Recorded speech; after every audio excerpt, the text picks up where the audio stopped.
उसके आगे लिखे तन, मतलब समय की, वहां समय दिया जाए मंदिर में, या मन सिमरन किया जाए, या धन। हमारे शरीर से जितनी चेष्टाएं होती है सब भगवान के लिए होती है। मानो सुबह से उठने से लेकर शयन तक, शयन से लेकर सुबह तक, सब रसोई बना रही तो भगवान की, झाड़ू लगा रही तो भगवान की, पोछा लगा रही तो भगवान की, सास ससुर माता पिता पुत्र पति सबकी सेवा कर रही, भगवान की सेवा है। ये हुआ तन की सेवा।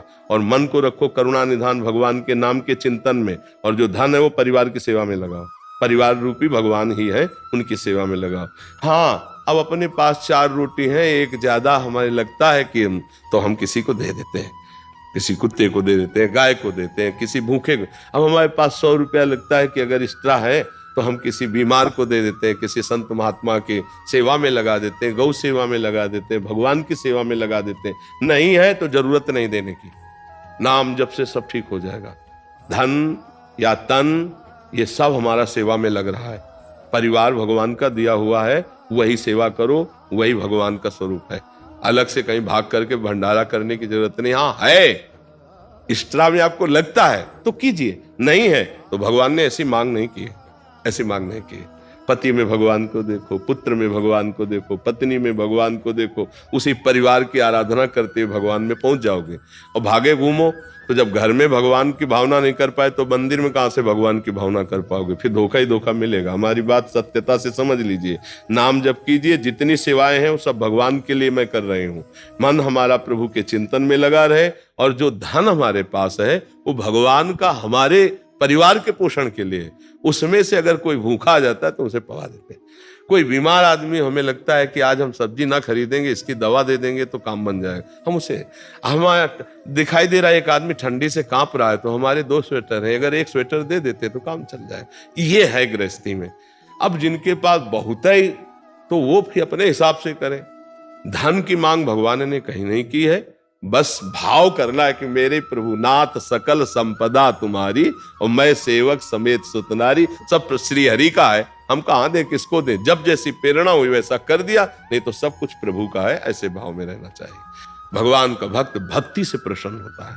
भगवान का जितना नाम जप करोगे उतने आप प्राण प्रिय बनोगे भक्तों के। रुपया देके और भक्तों के प्रिय बन जाओ तो ये समझ लो कि वो तुम्हारे जैसा ही है। नहीं, ऐसा कदापि नहीं हो सकता। अर्थ देने वाले के प्रति ममता साधु की हो ही नहीं सकती। साधु की ममता अर्थ देने वाले के प्रति नहीं होती, ध्यान रखना। ये हम बड़े बड़े सिद्धों को देखा है, खूब सेवाएं हुई और फटकार के बाहर खड़े कर दिया। सिद्धों की बात कह रहा हूं, अच्छे अच्छे महापुरुषों की। जगह खरीदी, कुटिया बनाई, इसके बाद उनके लिए निषेध हो गया, आप कुटिया में नहीं घुसोगे। सब उत्सव हो रहा है, सब आ रहे हैं जा रहे हैं, वो बाहर दरवाजे खड़े हैं, वो खिड़की से झांक के देख लेते हैं। जब चेहरे में कोई शिकन नहीं तब शाम के खड़े रहे वो ऐसे, शाम के बुलाया और कहा प्रसाद ले लीजिए, निहाल कर दिया। तनिक भी देहाभिमान, तनिक भी दान का भाव नहीं। तो वो महापुरुषों का संग अभिमान रहित करता है। धर्म से चलो, जो तुम धर्म से कमा रहे हो, कभी एक को अगर रोटी पवा दी तो हो गया तुम्हारा दान। कभी एक बीमार आदमी की औषधि करा दी, हो गया दान। वो दान भी तुम्हें नरक ले जाएगा। कैसे? पाप किया हुआ धन जब आप दूसरे को दोगे तो उसकी बुद्धि में पाप ही चढ़ेगा, उसकी बुद्धि पवित्र नहीं होगी, तो पाप का ही विस्तार हुआ। इसलिए हम इस बात का खंडन करते हैं, धर्म पूर्वक चलो, उसमें जो आपके पास है। ऐसा लगता है कि भगवान आज भूखे इस रूप में आए, आप अपना भोजन पवा दो, फिर देखो उस दिन भूखे रहोगे ना तो हृदय विशेष शीतल रहेगा।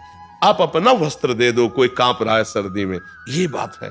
अधिक है आपके पास, गौएं हैं, संत भगवान है, मंदिर है, वो कर दिया, लेकिन ये सिद्धांत नहीं है। ईमानदारी से चलो और अपने परिवार का ही केवल पोषण कर रहे हो और नाम जप कर रहे हो। और कभी कभी कोई अतिथि संत भगवान आ गए, प्रसाद पवा दिया, कोई ठंडी है तो वस्त्र एक आध दे, हो गया आपका। गृहस्थी में नाम जप से बहुत जल्दी लाभ प्राप्त होता है। हमारी बात समझ पा रहे हो? लेकिन ऐसे अभी किसी संस्था में हम अभी दान देते हैं तो कोई कम देता है, कोई ज्यादा देता है। हमारा महत्व ही नहीं है दाने का, तो हम चर्चे क्यों करें?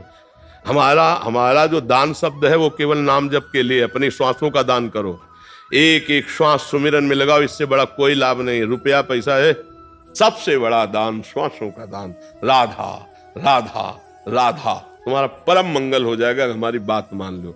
और बहुत धनी हो तुम्हें है कि दान ही करना है, हम कह रहे कि बड़े बड़े गौशाला खुले, खूब हरा चारा खरीदो और गऊओं को पवा दो जाकर के, वो बात अलग है।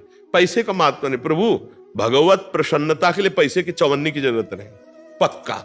ये हम सिद्धांत के कभी किसी प्रवचन में सुन लो, कभी भी कहीं भी पैसे शब्द की बात नहीं होगी, क्योंकि इसका कोई महत्व नहीं है। पैसे से खरीद दे जाते भगवान ना, तो आजकल धनियों के घर में भगवान बैठे होते, लेकिन भगवान जब कभी किसी को मिले हैं तो दैन्य होकर जिसने भगवान को पुकारा उसे मिले। अपबल तपबल और बाहुबल चौथो बल है दाम, सूर किशोर कृपाते हारे को हरिनाम। जो हार गया, जिसे धन का भी बल है तो भगवान मिलने वाले नहीं है। बस हमारी बात समझ पाओ तो समझ पाओ। अगर यही है कि दाने पुण्य, तो क्या दान पुण्य कितना करोगी, क्या करोगी, क्या दान पुण्य करोगी, कितना करोगी? और करने के बाद अंदर है ना कि मैंने दान दिया, तो उसका तुम्हें लाख का 10 लाख मिल जाएगा, लेकिन भगवान तो नहीं मिलने वाले ना। भगवान तो तब मिलते हैं जब ऐसे जीव हो जाता है कि आपके सिवा मेरा कोई नहीं प्रभु, मैं किसी योग्य ही नहीं कि आपको कुछ कर सकूं, क्योंकि जब मैं देखता हूं तो मेरा तन, मेरा धन, मेरे पास जो कुछ हो सब आपका दिया हुआ है नाथ, आपका दिया हुआ है। तो भला आपकी दी हुई वस्तु को मैं अपनी मान करके आपको पुनः देने की बात कहूं तो भूल ही तो होगी। वो कैसे लगाया जाता है? तो दीयम वस्तु गोविंदम तुभ्यमेव समर्पये। हे गोविंद, आपके द्वारा दी वस्तु आपको समर्पित करते हैं, तो इसे दान कह सकते हो क्या? अरे प्रभु की वस्तु प्रभु को समर्पित करो, इसमें कौन सा तुम्हारा उसमें बड़ी बात हो गई? तो दान शब्द का महत्व तो समझिए। आपके पास जो कुछ है, तन मन जो भी है, वो प्रभु का दिया हुआ है। आप धर्म पूर्वक पालन कीजिए। अगर कभी संयोग बन जाता है ऐसा कि कोई भूखा है, कोई भी, तो आप उस समय अपनी न सोचकर उसके सुख की बात कीजिए। ये बात तो आपको मंगल करेगी, और ये सब अहंकार को पुष्ट करने वाला है। इससे ज्यादा लाभ की आशा मत रखिए। क्यों? क्योंकि धन में जिसकी महत्व बुद्धि हो गई लेने और देने में, वो भगवान को महत्व बुद्धि में रख ही नहीं सकता है। ये बिल्कुल समझो। धन की महत्व बुद्धि भगवान से विमुख कर देती है। गृहस्थी में धर्म पूर्वक मेहनत करो, चाहे भले रिक्शा चलाना पड़े, किसी के आगे से हाथ मत फैलाओ, मेहनत का पैसा, और फिर उसमें किसी एक को रोटी दे देना, ये बहुत बड़ी बात होगी। दान का तात्पर्य होता है प्रभु की वस्तु प्रभु को समर्पित करना। अवसर आने पर, कोई भूखा है, कोई प्यासा है, कोई बीमार है, कोई पशु ऐसा तड़प रहा है, अब तुम्हारे पास पैसा है तो आप प्रयोग करो, उसको दुख रहित करो, इसके लिए है।